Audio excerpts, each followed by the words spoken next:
Hello बच्चों, welcome to education hub.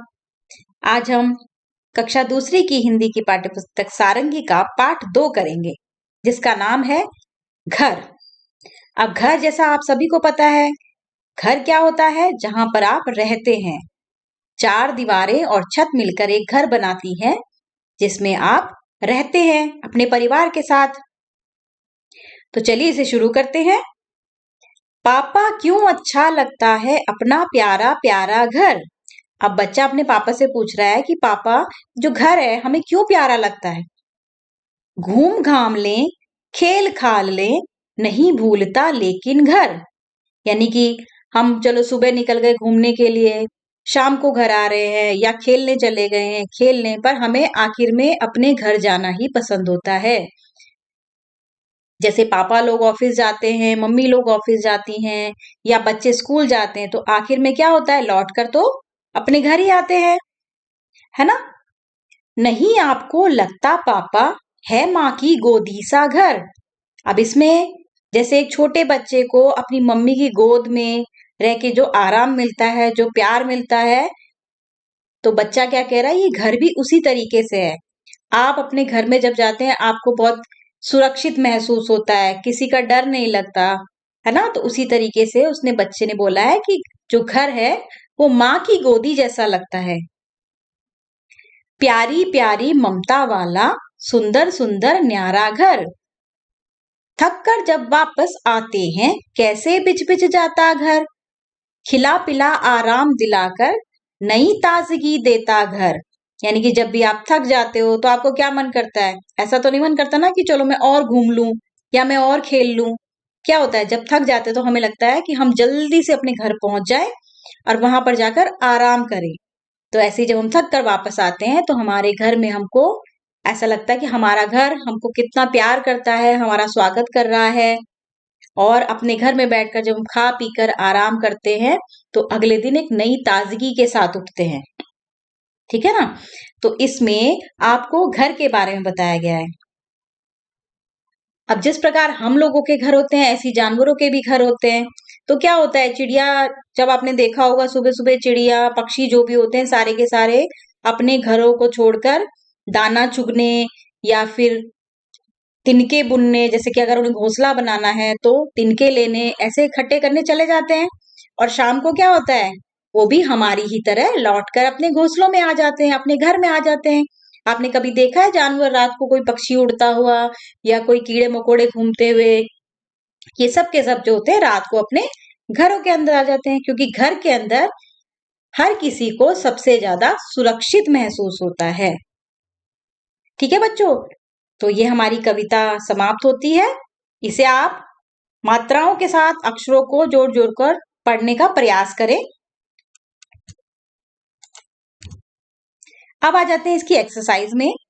Exercise में बातचीत के लिए, यानी कि आपसे प्रश्न पूछे जाएंगे और आपको उन प्रश्नों का उत्तर बोलकर बताना है। आपको अपने घर में सबसे अधिक क्या अच्छा लगता है और क्यों?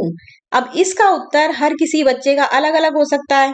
किसी को अपने घर में कुछ अच्छा लगता होगा, किसी को कुछ अच्छा लगता होगा, है ना। तो इसके उत्तर आप अपने पसंद के अनुसार टीचर को बताएंगे। आपको कब कब घर की याद आती है? तीसरा प्रश्न है, घर को माँ की गोदी सा क्यों कहा गया है? चौथा प्रश्न है, कोई ऐसी घटना सुनाइए जब पूरे परिवार ने साथ मिलकर घर का कोई काम किया हो। तो आप इसमें बता सकते हैं। अब जैसे कि सबसे बड़ा एग्जाम्पल तो होता है दिवाली। जब दिवाली होती है तो आपने देखा होगा सभी लोग घर के मिलकर काम करते हैं। कोई घर सजा रहा है, कोई नए नए पर्दे लगा रहा है, कोई डेकोरेशन की चीजें बना रहा है, कोई साफ सफाई कर रहा है ना, दियो को पेंट कर रहा है, दियो को धो रहा है, खरीदारी करके ला रहा है। इस प्रकार पूरा परिवार जो है मिलजुल कर उसमें काम करने लगता है। ठीक है। अब है खोजें और जाने। घर कविता अपने परिवार के किसी सदस्य को सुनाइए। घर या परिवार पर उनसे कोई अन्य कविता या कहानी सुनाने के लिए कहिए। अब आपको क्या करना है, ये जो घर की कविता है ये आपने अपने घर में सुनानी है।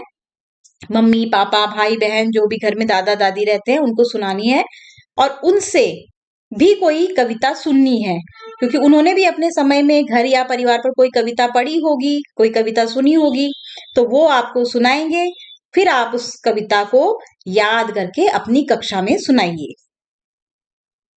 अपने परिवार के लोगों से बात करके पता कीजिए और लिखिए। अब यहाँ पर आपको परिवार के लोगों का दिया गया है और आप उनको किस नाम से बुलाते हैं वो पूछ करके आपको यहाँ लिखना है। जैसे कि आपकी माँ की बहन, यानी कि जो आपकी मम्मी की बहन है, आप उन्हें क्या बुलाते हैं? जैसे कि बोलते हैं मौसी। आपकी माँ के भाई, तो माँ के भाई को मामा कहते हैं। आपके पिताजी की बहन, जो पापा की बहन होती है वो होती है हमारी बुआ जी। आपके पिताजी के भाई, और जो आपके पिताजी के भाई होते हैं वो होते हैं चाचा जी। और हो सकता है आप में कोई इनको कुछ और बुलाता हो, जैसे कि मेरे में ये सब बुलाते हैं तो मैंने आपको इसका उत्तर दिया। आपके में जो जो बुलाया जाता है आप वो लिखेंगे।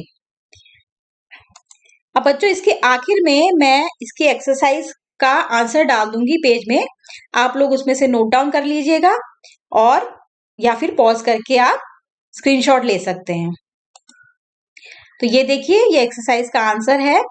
पहला था, आपको अपने घर में सबसे अधिक क्या अच्छा लगता है और क्यों? तो इसका उत्तर है, मुझे घर में सबसे अधिक मम्मी अच्छी हैं लगती हैं, क्योंकि वह मुझसे बहुत प्यार करती हैं। हो सकता है किसी को दादी अच्छी लगती हो, तो वो लिखेंगे, मुझे अपने घर में सबसे अधिक दादी पसंद है, क्योंकि वो मुझे अच्छी अच्छी कहानियां सुनाती हैं, है ना।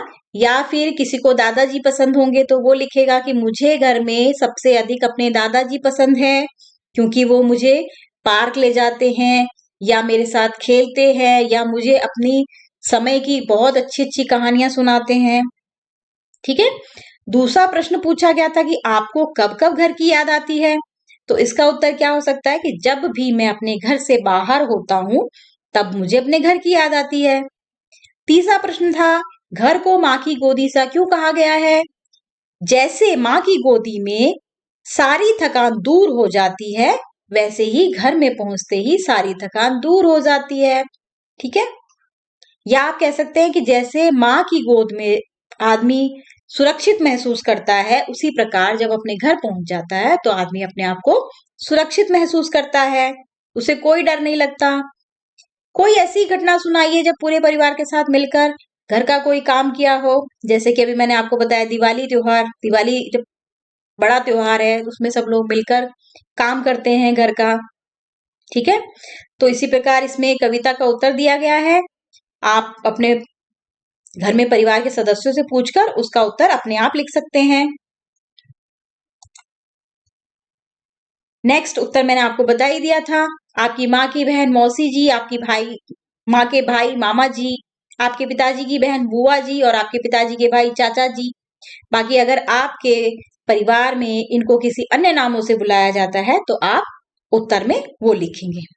ठीक है बच्चों, इसी के साथ हमारा पार्ट 2 समाप्त होता है। आई होप आपको ये चैप्टर अच्छे से समझ आया होगा। अब नेक्स्ट चैप्टर के लिए हम नेक्स्ट वीडियो में मिलेंगे। टिल देन बाय बच्चों।